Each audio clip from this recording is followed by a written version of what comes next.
2:13 a.m. I stood barefoot on cold tile, half awake, and my hand landed on the wrong damn pistol. Not wrong, like internet wrong. Wrong like my brain stalled and I couldn't move for a beat. The hallway stayed black. The house didn't sound normal. It sounded like it was holding its breath. I listened, and nothing happened. No footsteps, no voice, no oops noise to let me off the hook. Just that long second where I realized I didn't know what sat at the end of my own hallway. My balls were getting shrink. That's the only honest way to say it. I tightened my grip, and the controls felt unfamiliar.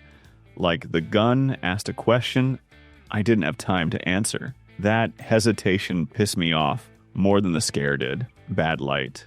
One hand, tight hallways, no warm-up, no thinking, and one gun on this list. Everybody recommended it. First time I ran it at night, it made grown men freeze.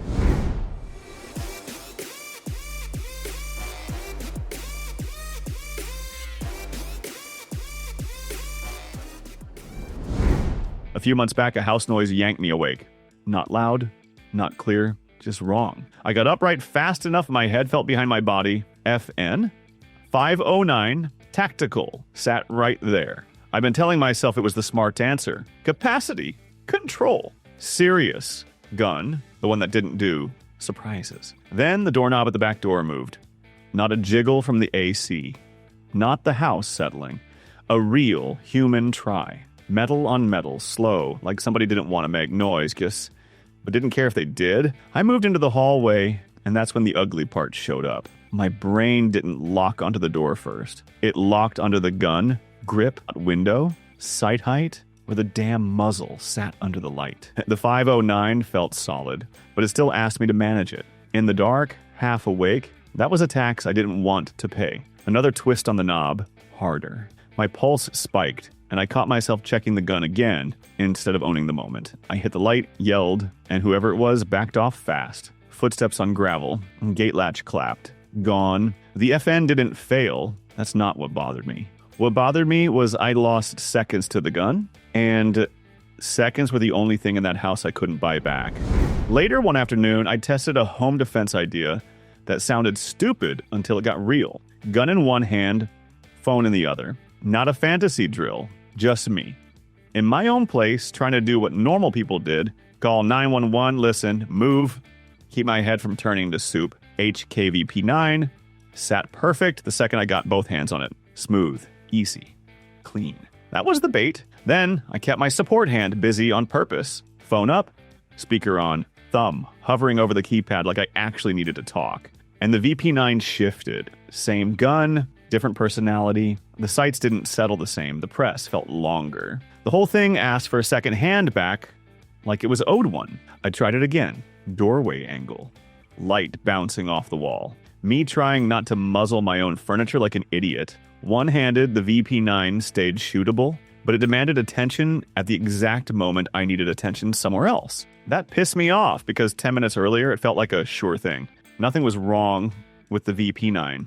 Conditions were wrong. Home defense never cared, so I wrote it down like a threat. Great pistol asks a little too much at the worst time. What came after that fixed the one-hand problem and introduced a new problem I still didn't like.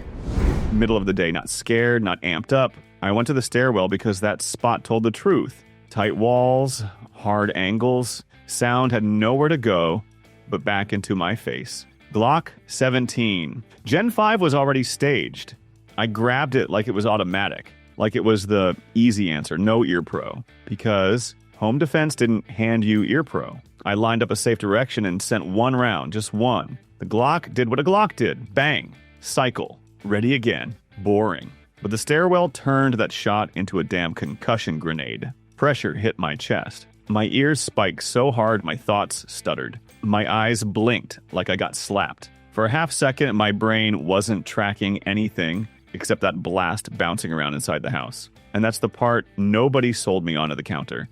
Because after that first shot, you still had to make decisions. Listen, move, talk, identify. Except now your senses felt beat up and behind the moment. I got mad because the gun did its job, and my plan still sucked. I didn't fear the Glock.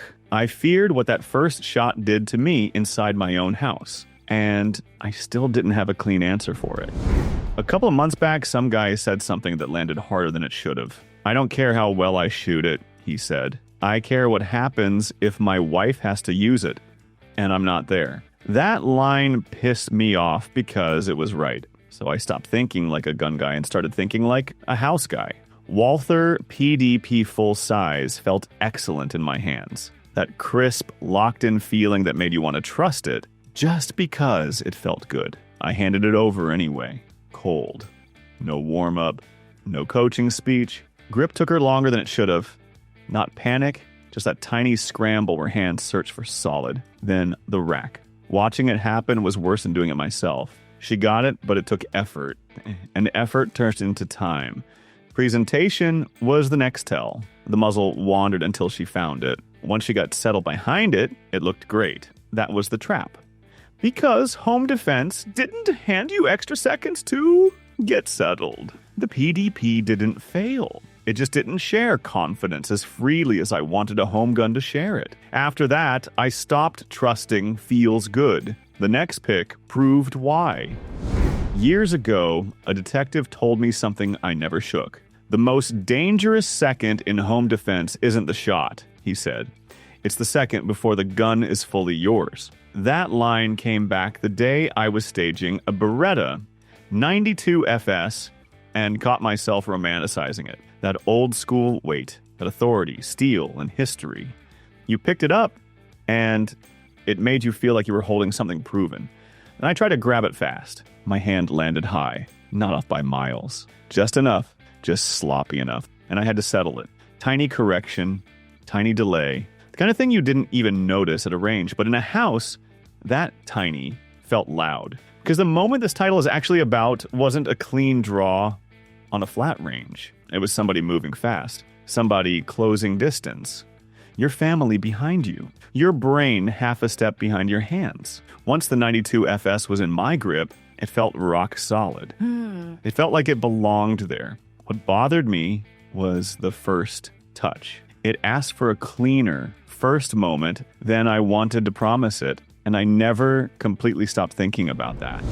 There's this lie people tell themselves about home defense, that they'll shoot at their own pace. Calm down, take a shot, reassess, take another. Like you're the one in charge of the tempo. That's not how it worked when somebody else forced it on you. I pushed the M&P 9 2.0 faster than I normally ran it. Not for fun, not for splits. Just to see what happened when the speed got stolen and I had to keep up. That's where it changed. It stayed accurate, but it stopped feeling predictable. The rhythm broke. The sights didn't settle the way I expected. The gun started needing input instead of giving stability, like I had to wrestle it back onto the track every shot. And the part that hit me hard wasn't even the shooting. It was the thought in my head while I tried to slow everything down. If I'm the one trying to slow this down, I'm already losing. Because in a real home defense mess, you didn't get to pick the speed. The other person did. And if your pistol didn't stay with you when things accelerated, you were the one playing catch-up inside your own house. Then I grabbed the number one pick and tried to outrun it on purpose. It didn't get weird. Home defense was the one place I didn't let myself be cute. This was the job where good enough got people hurt. That's what "don't get this wrong" meant to me. I didn't understand the CZP-10C until I stopped treating it like a stock pistol and built it like a real house gun. Turned into, anyway, a setup. Light on it, a couple choices made on purpose, not to impress anybody, to remove excuses before life got ugly. Normally, when I dialed in a gun, it asked for something back. More thought, more management. Little moments where I felt the setup instead of the solution. This one didn't. I ran it hard, fast, ugly. Bad angles, awkward stops. The kind of pace where you didn't get to breathe between decisions. I expected a snag in the mental chain. It never showed. The gun stayed readable, settled, fast, without feeling wild. I didn't fight it. I didn't chase it. It stayed out of my way. And that's the whole home defense standard. The gun didn't add a problem. What surprised me was the feeling, relief. But here's what still bothered me. The second a modified gun felt this invisible, I forced myself to slow down and ask what I built. Because sometimes dialed in meant dependable. Sometimes it meant I stopped watching it. And that's how people get this wrong. Home defense never acted like a range lane.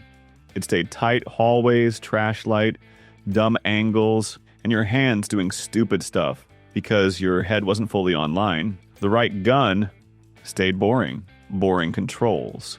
Boring recoil. Boring hits. If it needed a routine to run right, it didn't belong on a nightstand. If it made you think, it already stole time. And yeah, my top pick still bugged me. It fixed one problem hard, but it dragged another problem into the room, and I never loved that trade. I just lived with it. Drop what sat by your bed and why.